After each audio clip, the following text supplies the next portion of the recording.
Hello everyone, welcome back to Ask Literature, where we dive into the fascinating world of literature and poetry. If you're passionate about exploring the nuances of literary movements and styles, we are in for a treat today. We're discussing a transformative movement that reshaped poetry in the early 20th century, Imagism. So grab your notebooks and let's explore the beauty and complexity of this captivating style. Imagism emerged in the early 1900s primarily as a reaction against the complexities and romanticism of previous poetic movements. At its heart, Imagism sought to evoke strong imagery through precise language and clear, concise expression. The movement was rooted in the belief that poetry should present an image or a moment with vivid clarity, almost like a snapshot that allows readers to experience a single, powerful moment. One of the founding figures of Imagism was Ezra Pound, who played a crucial role in articulating its principles. Pound famously declared, "An image is that which presents an intellectual and emotional complex in an instant of time." This idea of capturing complex emotions through precise imagery is what set Imagism apart from other poetic forms. It's about honing in on the essence of an experience and conveying it in as few words as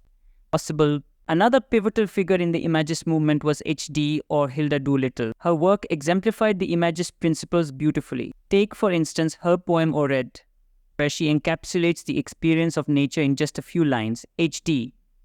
immerses us in the sensory experience of the sea and the mountains, using vivid images that make us feel the very essence of her surroundings. This is the power of Imagism. It invites us to see the world anew through the poet's eyes. And we can't forget about William Carlos Williams, who infused Imagism with an American flavor. Williams's poetry often focused on the everyday, the commonplace, and the beauty found in ordinary moments. His famous poem, The Red Wheelbarrow, is a perfect example. The simplicity of its language and structure belies the depth of its imagery. Williams captures a moment that's both specific and universal, reminding us that beauty is often found in the most ordinary aspects of life. So what are the key characteristics of Imagism?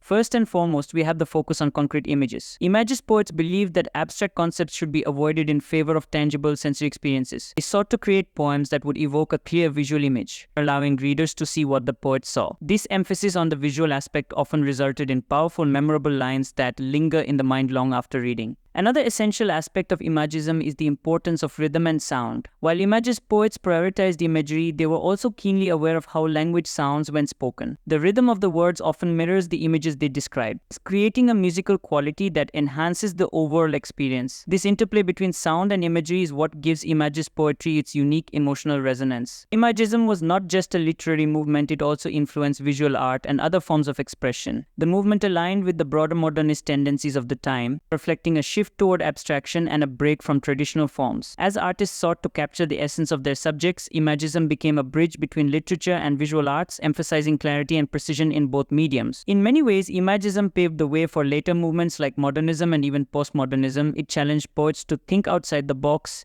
encouraging them to break free from conventional structures and embrace innovation. This legacy can be seen in the works of later poets, such as Langston Hughes and T.S. Eliot, who drew upon Imagist principles to craft their own distinctive voices. However, Imagism also faced criticism. Some argued that its emphasis on precise imagery and brevity could lead to a lack of emotional depth. Critics felt that by focusing so intently on the visual, Imagist poets sometimes neglected the rich tapestry of human experience and emotion that poetry can convey. Yet, this critique only fueled further exploration and experimentation within the movement. Despite the debate surrounding its effectiveness, Imagism undeniably left a lasting impact on poetry. It encouraged poets to embrace simplicity, to hone their craft, and to explore the power of imagery. The movement's influence can still be felt today in contemporary poetry, where vivid imagery continues to be a cornerstone of poetic expression. As we wrap up our exploration of Imagism, let's take a moment to reflect on its significance. At its core, Imagism is about distilling the complexities of life into clear, poignant moments that resonate with readers. It's a reminder that poetry doesn't always need to be grandiose sometimes. The simplest images can evoke the most profound emotions. Thank you for joining me on this journey through Imagism. If you enjoyed this video, please give it a thumbs up, subscribe to Ask Literature, and hit that notification bell so you won't miss any future literary explorations. I'd love to hear your thoughts. Do you have a favorite Imagist poem or poet? Let me know in the comments below. Until next time, keep reading and appreciating the beauty in the world around you.